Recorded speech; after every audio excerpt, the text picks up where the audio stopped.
Are there any drummers in the house? I play percussion. That's because he couldn't play anything else. Shut up. Come here, dude. Hey, man. Did you touch my drum set?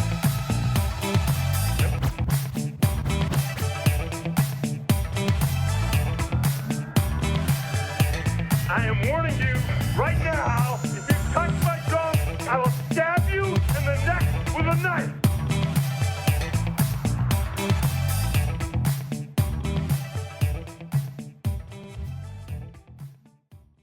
Not quite my tempo. It's all good. No worries. Here we go. Hey guys, if you could leave a positive review on iTunes, go subscribe to the podcast. That really, really helps tremendously. A lot. So if you could go and hit subscribe, you've got the podcast app on your phone, so you can actually go and hit subscribe.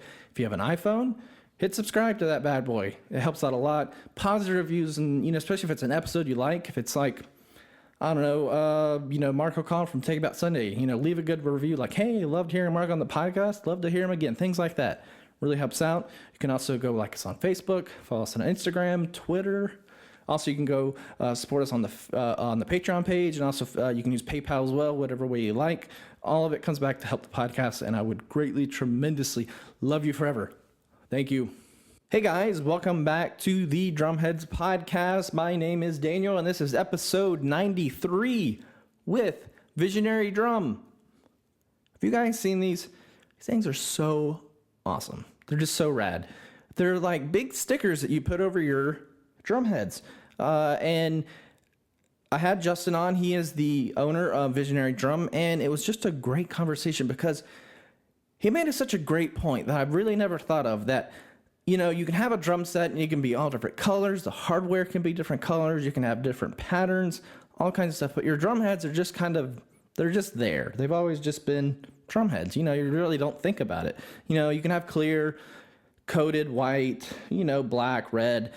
But there's nothing that, just pops out on him. So he has a background in art. So he's like, I'm going to add some color to my drums and add some graphics to it. So it's, like I said, it's a sticker you put over your drums, but it just makes them pop. I'm looking at my snare drum right now, and I've got this like really cool, like 60s kind of psychedelic kind of like wavy pattern to it. Like it's almost like, remember those like 3D art things you'd have to stare at, and you just stare at, and you're like, you would see something behind it. Like I never could do it because people are like, oh, I see the boat, I see the tiger. I'm like, I just see a bunch of colors. But they're just like, there's so many different like templates you can choose from, and it's like you said, it's just like a big sticker. You just put it over your drum head, and it gives it some pizzazz. It gives a little flair. It gives a little brr, whatever you want to call it. But it doesn't like really affect the sound of the drum, which is great. He said it almost like it's adding extra protection to your drum heads, because you know how drum heads are. They're expensive. So if you can add a little thin layer to help absorb these stick blows, it's going to, save you money on drum heads. But also, like I said, you're adding some flair. So like he's just like a really deep dude. Like I was listening to him, like, tell me more. It's just like I never thought of these abstract ways of looking at your drums and looking at it from a artistic standpoint versus being a musical standpoint. So go check them out. You can have all kinds of crazy designs on your drums. Wave patterns. You can have like the eyes, like you see like on like the dollar bills and other things. And also he does custom stuff. So if you have like a very specific idea you want like on your bass drum or on your drums, he can hook you up. So just go check him out. Great guy, great dude. So go check out Visionary Drum. You'll see pictures of me putting up. He sent me out 2 to put on my snare drums. I'm definitely, when I get a different kit, I'm gonna max it out with all kinds of cool stuff as well. So yes, just go check it out. Doing great work up there in Portland. Yes, Portland, Oregon. So check them out. Go on Instagram, Facebook, and all that. Check it out. Like I said, it is some of the most rad looking stuff. Like every time I flip it through Instagram and I see his stuff, I'm like, oh, stuff is so cool. And so yeah, check it out. So here it is, episode 93 with Visionary Drum. Justin, do it now.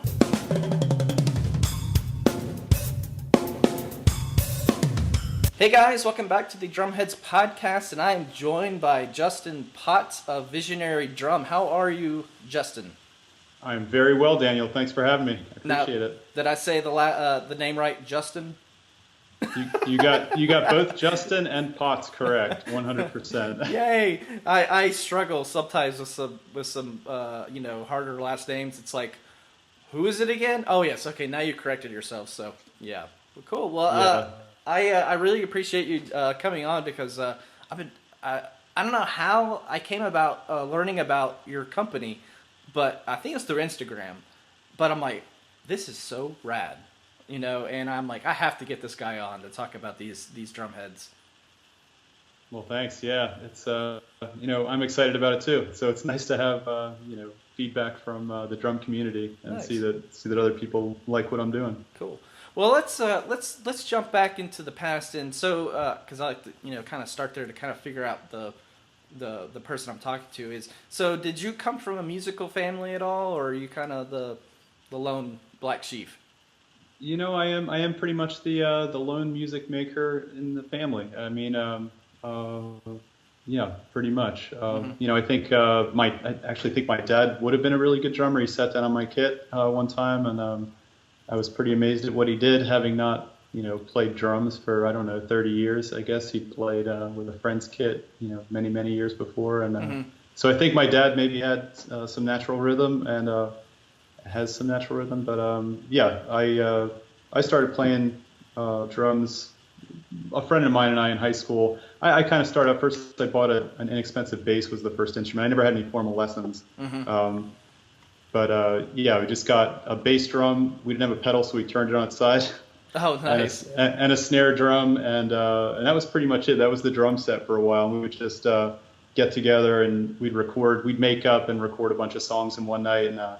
And so I played drums. That was my introduction to drums, and wasn't the most elegant playing, but it kind of caught me just because it was such a physical action, and it was as a teenager you can really work out some angst on drums. Oh yeah, for sure. Kind of caught me. Who was that first drummer that really kind of resonated with you? I guess the first drummer that really kind of got me excited about playing drums, maybe Dale Crover from the Melvins. I really liked just his style, and I still do. I'm sort of easily impressed with drummers just because I'm not a great drummer. So, I've always loved drums. I've always loved, sort of DIY kind of music, and sort of like, earlier like punk music kind of stuff where they weren't necessarily well trained, but they played with a lot of passion. Oh yeah, for sure. Yeah. Yeah. So it sounded like you started when you were in high school. It sounded like kind of a late start. Yeah. Yeah, and then really I got my first real kit. I worked as a guitar checker for Ibanez many years ago in the early '90s, and Ibanez is actually Ibanez and Tama. It's they're owned by the companies. same company. Yeah. Right, Hashino, and so I was working there, and a guy that I worked with was selling an old Star drum kit, which is pre-Tama. So I bought that thing for $100, and I still have it today. Actually, that's my main set. Really, that's awesome. To hang on to that kit, yeah. It's been a long time, yeah. I've rewrapped it. I kind of did it like an experimental wrap on it, and it actually worked out pretty well. One of these days I'll probably wind up getting a more serious kit, but mostly I play drums to record with my own tunes. So I've never really become a full-on drummer. I'm just a drummer for my own needs. Yeah, I hear you. Yeah, totally. So it sounded like you got into like the punk music scene when you were younger, and did you play like in any garage bands and stuff while you were in like college and stuff like that, or? Really, I did mostly solo stuff. I mean, I played with some people, at different times. Kind of in my early 20s, I played with some people, and then, but mostly I've just recorded my own solo stuff at home, kind of somewhat lo-fi, kind of like hi-fi lo-fi. Using the technology that's available now. I mean, there's plenty you can do if you get obsessive with it to try to really get a good sound. But mostly I go for sort of a lo-fi kind of make it up and record it at the same time kind of thing. And Oh, okay. and then Yeah, very kind of improv, in a way. Yeah. yeah, I really like that. I really like the in the moment kind of when you have the idea right then and you've got all the sometimes you go and you play the same thing too many times and you wind up losing that initial spark of something that was there. It's easy to lose track of that little crucial bit. Yeah, totally. And so, getting into, your company, how did that all meld together to, wanting to design these, incredibly visual drum sets, and you've got visionary in your name. So what kind of led you to that path?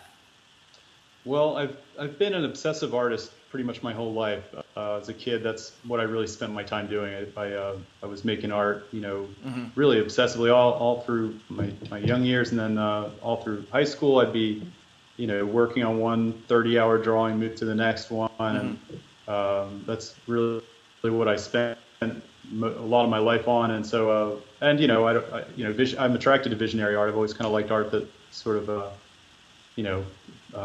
getting a little deeper and a little, more abstract, kind of going into and circles have always been something I've been sort of obsessed with, and I did a lot of when I worked at Ibanez, they let me use their workshop, so I started customizing guitars for a while there, and then that kind of took me into the sort of desire to do custom drum stuff too, and so I kind of started doing that, like custom heads for bands and stuff, maybe 7 or 8 years ago. Okay. And then it just kind of has evolved from there. I really felt like drums could kind of use a little bit more of a visual element. Generally speaking. Yeah. You're talking about a fairly. It depends. I mean, you can have more interesting raps and that kind of stuff, but for the most part, you're not seeing art on the heads. And to me, it's drumming is a very immersive. Like when you're drumming, you're just in this different zone. Yeah. And I like having some art, especially something that's a little abstract or something that's kind of like let your mind wander a little bit as you're like in the groove. That's kind of where I'm coming from with it. And, okay. Yeah. And I personally really like drumming on it like that. Yeah. Well, and when you're playing, sometimes you get distracted by things that are going on. If you're in a band, you're watching the other members, but sometimes you're in a groove and you just want to focus on something in front of you. And the drum head's kind of boring. It's white or clear, or, you can get fancy and it'd be red or blue. But other than that, it's just a very dull-looking circle. And if you're playing on something that's very visually striking, it's gonna draw you in, and almost be therapeutic. It kind of relaxes you. Because every time I see one of your drum heads, I'm like, I feel good. Nice. Yeah. Nice. Glad to hear that. Yeah, I feel that way too. I mean, I found that, when I was recording drums, I'd be in my studio and I always, just because I have so much stuff, I have to have stuff all around, and I wind up, just kind of finding a piece of art, and I just wind up sort of staring at it. You're looking at things, but you're not really looking. You're kind of like just kind of taking it in peripherally, but it gives you something to sort of like, zone in on and kind of zone out at the same time. Yeah, I have a tendency to do that for sure. You kind of, you'll be playing and you're like, someone looks over, you're like, oh yeah, Right. I'm still here, I'm good, But yeah. Yeah. So you're from the Oregon area, am I correct? Or Washington? I'm in Portland, Oregon now. Okay. The last 12 years, and then I grew up in Pennsylvania, okay. not too far from Philadelphia, north of Philly, and then went from there to Sedona, Arizona for 8 years, and which was a real kind of like, I don't know, I kind of think of it as like it was a good way to transition from East Coast to like, I'm in Sedona, and there's kind of not much going on other than nature, Yeah. and then going west, so sort of how my route was. Yeah. And Portland's such a creative city, it's on the lines of like Austin, and like Eugene, Oregon is a very happening place, and your drum heads kind of fit that atmosphere, I think. Would that be kind of a correct statement? Because it just seems very Portland and very it's all about art there, you know. It is. There's so much creativity all around here, and there are so many creative people doing such amazing work here. And you know, I think it was just really luck. I really moved here for other reasons, you know, but at the same, you know, it really does work out well. The community is very art centric, and you know, it's a great place to live. First and foremost, it's just a really, you know, doesn't get too cold, doesn't generally get too hot. Over the last couple summers have, but it's a pretty pleasant place to live, and people are pretty relaxed, and there's a lot of art happening. So yeah, it's a good spot. Been happy here. Yeah, I've got a friend that lives in Portland. He does the Bridgetown Comedy Festival. I think that's going on. Oh, right really? now. Oh, Yeah. neat. Adam Wood is the organizer for that. And neat. Yeah, he. It's just it's a great town for just that kind of atmosphere, and it reminds me a lot where I live in Asheville. It's very art centric, very progressive. You know, teeters on the hippie-ish side, which I'm all down with. But you know, it's I think a lot of times where you live, it reflects your work. You know, and I think your town is reflecting through your work, through your drum heads and all that. So. Yeah, I think sometimes you're not really even aware of it. It just kind of creeps in and it's there, you know, and then you know, which is good. You know, I have no problem with that. You know. Yeah. It's So someone approached you about, I guess, creating a custom drum head, you know, several years back, and was that kind of like, you know, after doing a couple, you're like, this could be a viable thing I could do. Yeah, I think right away, you know, kind of resonated with me just because I was already working with circles so much, and I, you know, love the idea of customizing instruments. All my instruments, I usually wound up doing stuff too. I strip the guitar and, you know, either you know, wood burn it or do something, you know, do designs on it in some way, alter the headstock. So I always like the custom instrument kind of angle. And so, yeah, people started asking me to do custom heads. And, you know, the thing that's nice about that is you make a painting, you know, the painting gets bought and maybe it goes on someone's wall. Maybe other people will see it. But with a drum head, especially a bass drum head, you know, anytime the person plays, your art's out there kind of in the world, which is nice, you know. So Oh yeah. It's not just hanging on a wall just waiting for some random house guest to come through and be like, oh, that's an interesting piece. You know, where now you've got drummers coming up and saying, oh, that's a really, you know, rad drum head, you know, and then it leads to a conversation, you know, where'd it come from and, you know, who did it? And it's it makes the art more accessible for sure.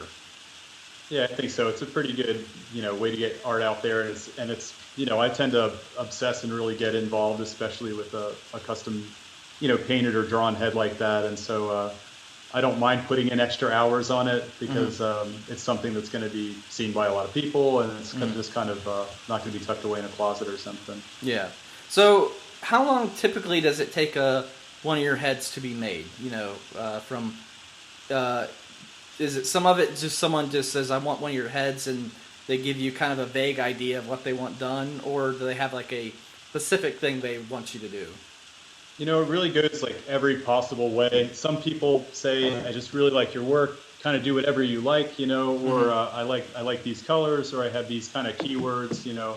And then sometimes people have, you know, much more specific ideas about what they want, and I'm kind of good with all of it. I don't mind at all having ideas at the outset. You know, it makes it easier for me because I know, well, I have a general idea of what they want. If they say I like this design, and this design, you know, something along those lines would be great. So kind of it works all different ways, and you know, generally speaking, it's hard to say. I mean, it depends on the project. Some things go really quickly. Some people are happy with it. You know, most people are pretty much happy with the design I come up with the first time. And then some people, just because some, you know, people have more specific ideas, or some people are just a little bit more nitpicky, or want a very particular thing, or want to see more permutations. So sometimes it takes longer, and that's okay too. You know, ultimately what I want is I want the person to be really happy with it. You know, I don't want somebody to just say, okay, it's good, even though if they're not happy with it. So I'd rather get it 100% right and make them happy with it, you know. Yeah. So are you actually drawing on the head itself, or are you kind of doing like a transfer from like a computer program or whatever you use to the head. Is that what you're typically doing? I started out doing hand-drawn things and hand-painted, and so I do a lot of like India ink on the head itself, and for those I'd use like a coated head because it really can kind of grab the ink, better. Yeah. And then I have been doing, really I do three things. I'll do that. I don't do that way very often anymore. I'll do that for like a custom base head, just do a hand-drawn. Yeah. But I do, I make skins, which I print and then I cut out. And they're really great. You can put them on any head, and it's a less expensive way of doing it rather than, the third option is a Remo made head. I work with Remo to actually produce the head. So nice. So there are three different forms they can take, really. Okay. Yeah, because I saw a video I think you posted of someone playing, I think one on a snare drum. I'm like, no, and then I'm like, well, I guess it's playable. So yes. Yeah, and no, they totally are, yeah. And that's great to know because I would be hesitant. I'd be like, am I supposed to hit this or not? To know that you can use it, as a instrument, not just there as to be eye candy, I guess you could say. Yeah, for sure. It's got to be functional. That's really the first.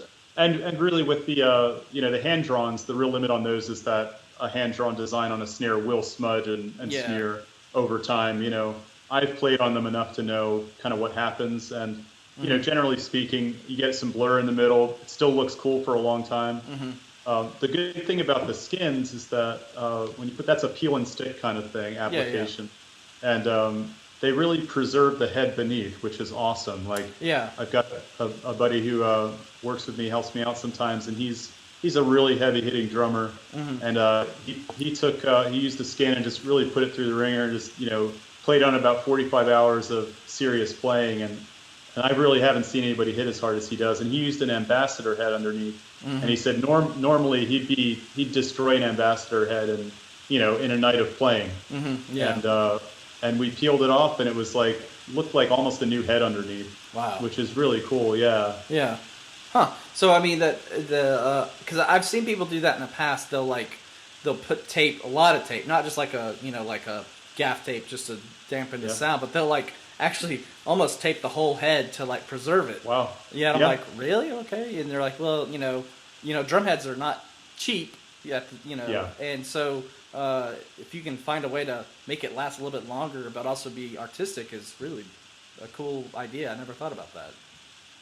Yeah, it's a pretty good combination. It looks good and it functions. It really does, and it's it gives a slight dampening. And I'm kind of coming up with the recipes for sort of what you're going to get from taking it and putting it on an ambassador versus an emperor versus a fiber skin, or all these different sort of styles of head that are out there. And so that's in the works. Okay. But, yeah, because I could imagine you probably get requests for people wanting the heads for like a djembe or bongos, and that's a little bit smaller of a diameter, but they still want that flavor to it. Yeah, for sure. Cool. And so, do you have certain people? Do you have a lot of recurring customers that come back and want more stuff done once they get it? And sort of having more and more of that. Yeah, I've had some people have really been trying out a lot of different things. There's a band called Juxt, and a drummer, Akira Yasuhara, and he's done a lot of different things, and he's basically been the best customer and just a super nice guy. He actually came out and visited me out here in Portland, and nice. We hung out and had a good time. We jammed. He's a really great drummer, and that's probably the best part of the business, is that I've just met so many nice people and had some really good conversations about drums and drumming and all this stuff. So it's been a journey. It's been a lot of fun. Yeah. And and learning about your stuff through Instagram, and that's a great platform because one, it's visual, so you got people scrolling through, and that's how it caught me. I'm just like, oh, hang on, ooh, I like that, follow, and is that where a lot of your business is coming from? Is just people find you, ways like that, and Word of mouth. I think so. I think that's the biggest factor right now is Instagram. You know, it seems very often that people that order, I wind up seeing that they're on Instagram, and which I love too, because you know, if they send a picture, then I can repost that, and kind of you know, it's good for both of us because drummers get, you know, some attention through my post, and you know, I really like that you know, it can sort of work both ways. They're kind of supporting my business, and then, you know, getting the benefit of actually enjoying the product, but also you know, we both you know, get something out of the Instagram experience too, and spreading it around, spreading awareness and all that. Yeah. Hey guys, I hope you're enjoying the podcast, but I just wanted to take a moment to thank our sponsors who make this podcast possible. So I want to thank Ed from Drumflip for, you know, being a sponsor of the podcast. If you haven't checked out Drumflip, it's a wonderful drum shop out in California. They also do online stuff as well, but he's offering drums at, you know, prices that are really fair to drummers. You know, you can go to your box stores and, you know, they're charging you a lot for a drum set. Ed is not that guy. He is a guy who's a drummer. He's a fan of just being supportive of the drum community. They're always doing cool things out there, like potluck dinners, clinics, you know, drum swaps, so all kinds of great things. But Ed, you know, can get you hooked up with anything you need. So just go check out their website. Go check them on Instagram, and just, you know, really follow them. Every day I go there and just see what he's got posted. Wonderful deals on cymbals, all kinds of things. I've gotten 2 things from Drumflip. I got a hi-hat stand and I got a splash cymbal. Both of them fantastic. They're both used, but they were in fantastic shape, and, you know, the price was, you know, very fair. So just want to thank Ed for his support. Then I also want to thank Regal Tip Drumsticks for their support as well. You know, we had on Frank from Regal Tip a couple weeks back, and it was great to have him on. And they're really supportive of the show. Sent some stuff for me to give away, some sticks for me to try out. You know, hooked up Mason, our social media consultant. I think that's what I'm calling him. You know, helping him. You know, they got him hooked up with some sticks. So I just want to thank them for their support. They're really taking a interest in these, you know, online drummers and, you know, podcasts and things like that. So I really, you know, thank them for their support, and go check them out. Go to their website. You can get all kinds of different sticks, sizes, types, all that, and just a wonderful product. So thank you to our sponsors. And if you want to be a sponsor, send us an email at thedrumheadspod@yahoo.com. We have different levels of sponsorship. We can always be flexible depending on your budget.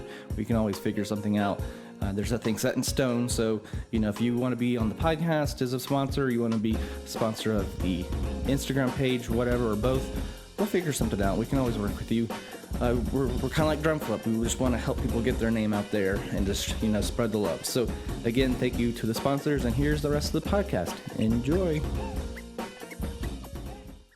It's a fun time right now to be a drummer, and, you know, the social media, you know, environment is so good right now. People are very positive, you know, and, you know, my whole thing's been built on just things like this, just talking and finding out about things that typically don't get covered. You know, I think, you know, it's good to have those conversations and find out new things that you don't know about. Yeah, it's pretty much every day that happens, you know. Yeah. It's pretty great. So is this your full-time gig, or do you have something that covers the, you know, the roof over the house, but, you know, or because like me, I work at a medical warehouse by day, so this is not I wish this is my full-time gig, but, you know, I didn't know if that was your case as well. Yeah, right at this point, I'm doing this, and then I'm doing fine art printing for artists. So I've been kind of doing that for years too, and so the 2 things, I do them out of the same space, and you know, that's what I'm doing right now. I've worked, you know, 100 jobs in my life. I've done all kinds of different work, you know, and this is the best so far. So trying to make it work, you know, it's anytime you have a new business, it's a struggle, but you know, lots of good things happening. So yeah. Now, is it just you, or do you have anybody you work with that helps you with this stuff? Right now, it's basically just me. Got a guy, Matt Wiles, local drummer here, and he's been helping out a bit, which is nice. And my wife, Mary, helps out too. She does stuff, and but mostly it's me at this point. Yeah, it's fun being that one man kind of band kind of thing. You know, creating, posting, shipping, it can be fun and stressful at times, but it is. Yeah. But once you find that thing that truly makes you happy, and and it sounds like with you, you're mixing art with drums. It really, that's it's like, ooh, I hit the jackpot kind of thing. I feel that way. I mean, it really is. It is the thing I want to be doing, And so, and I work like crazy. I mean, I stay, I sort of do 2 shifts. I'll work late morning to around 6:30, go home for dinner, hang out with the family a bit, come back, and I'll a lot of times work from around 11 till like 3 in the morning, and then get up and do it again, But it really is worth it. I mean, this is really what I want to be doing. So it's not really it's stressful in that way. Only that there's a lot to do. And and to do any all these different things well is tough. So you want to do my best. Day at a time. Yeah, and I like that you can take that time to take a break and then go back. I kind of function that way where like I tell people I don't really hit my stride till about 3 o'clock in the afternoon because I'm a night person.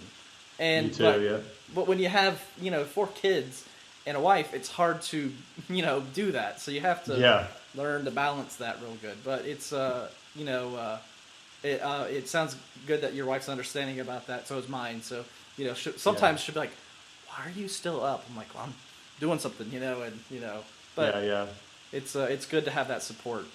And the thing about it too is that those hours, in the middle of the night, it's quiet. You're not getting, and I'm not, you're not getting texts, you're not getting, emails you have to respond to, and the world is quiet, and you can really think and focus and get into stuff. So that's always for me too. That's how it's always been. Is I'm a night person. I can get a lot done at night. And you don't have, I have, little kids. 3, 4, or 3, 5, 6, and 7. So wow. It's like lightsabers and Barbies, and it's like there's a good chance they could bust in through the door any minute and be like, "Daddy, Daddy, Daddy." As you can obviously tell, this is their playroom because you're in dinosaur world. I see. Well, if it's the other way, I've got the kit on the other side, so like half. Little corner is mine, and then the rest of the playroom here is for their stuff. So it's nice. It's a fun little world. But you got kids yourself? Yeah, I've got a 3-year-old and a 17-year-old. Well, he's almost 17, but that's a pretty big spread. So, but it works somehow, And, and it's fun. I had the kit set up in here, and they don't really mess with it, which is really weird. I figured they would, every night would be just nope, nothing. Right. Yeah.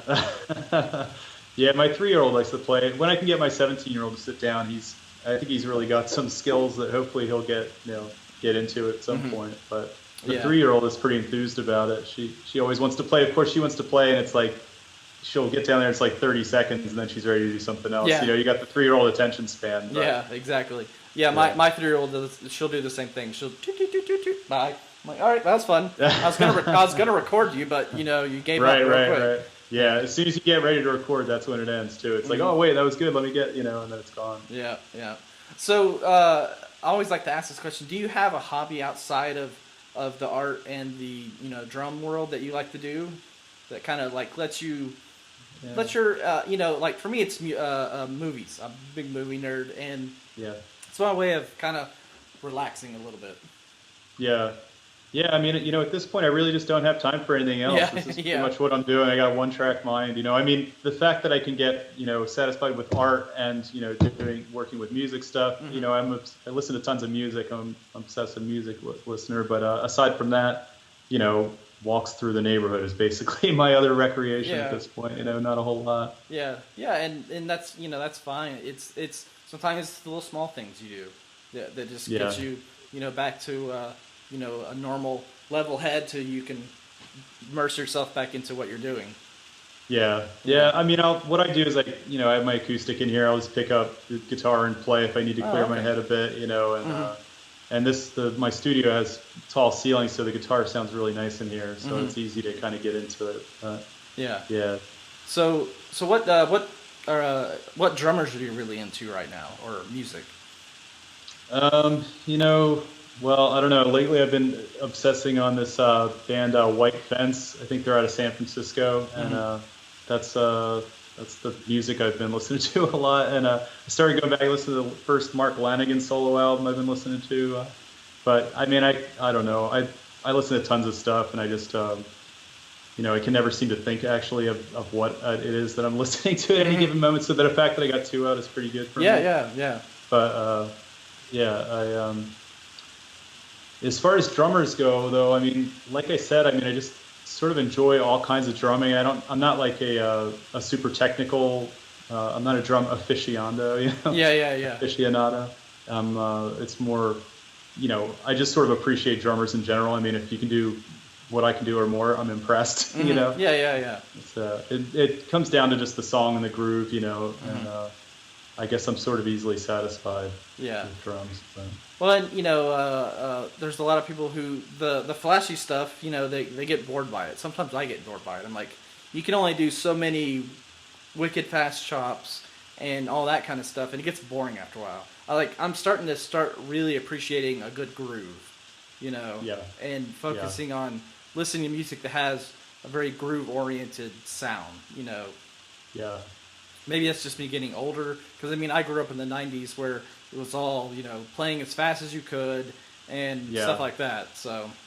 Right. Yeah, I listened to tons of music like that, and, when I was younger, I thought it was, I worked at Ibanez Tama, and there were some, really schooled musicians there, and, you just throughout time see people that have gone to Berkeley or this and that, and just amazing drummers, but, you hear some punk band that with just an incredibly fast, super articulate drummer, and that's as impressive to me as anything. So I don't know, all of it, or even just sort of like loose lo-fi drums.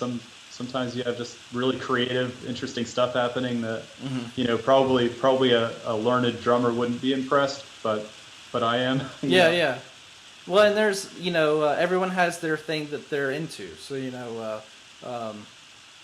like I said, the older I get, it's more about groove and and focusing on that, and it's hard because my natural tendency when I get behind a kid is to really go nuts, and thrash about. But I'm like, something like, all right, focus, let's work on groove. And right now, I've got my kit set up left-handed, and I'm not left-handed. Oh, wow.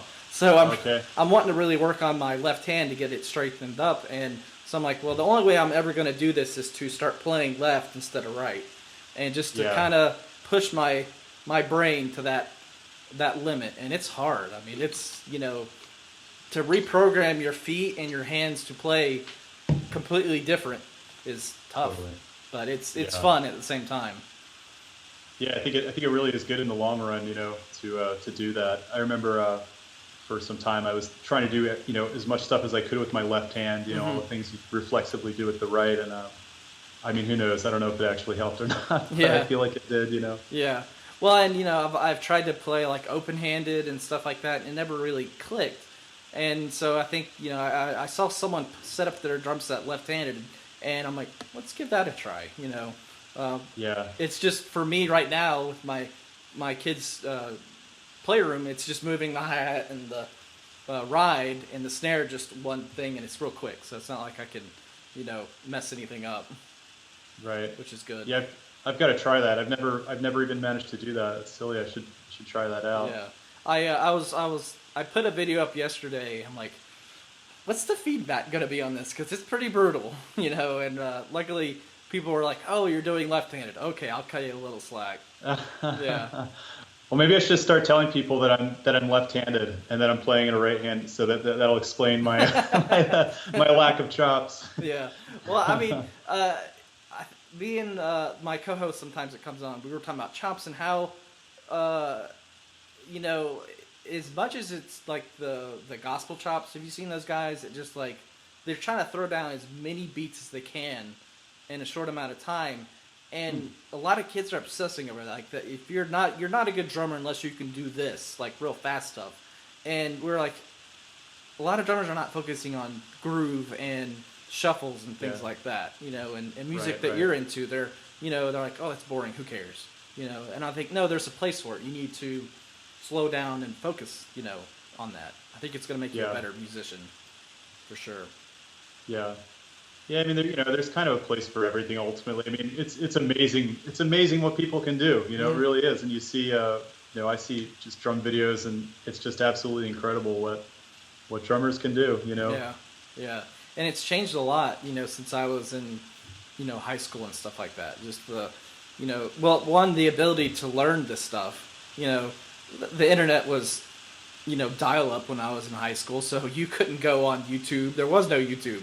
It was just going to the record store and buying actual CDs, or and it's a different age.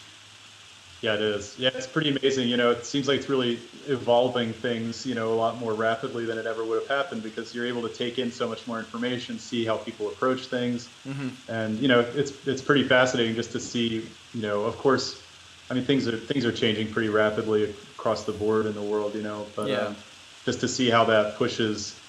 An example is just like the dudes that'll like flip on motorcycles and stuff. And yeah. Like, how does that even happen in such a brief? You go from Evel Knievel in the '70s or whatever to like guys doing like 5 flips and stuff on a motorcycle, which you do it wrong once, you could die. I mean, that's it. It's incredible. And with like Evel Knievel, like he's like, I'm jumping 3 school buses. We're like, oh my gosh. Now it's I'm jumping 10 school buses that are on fire.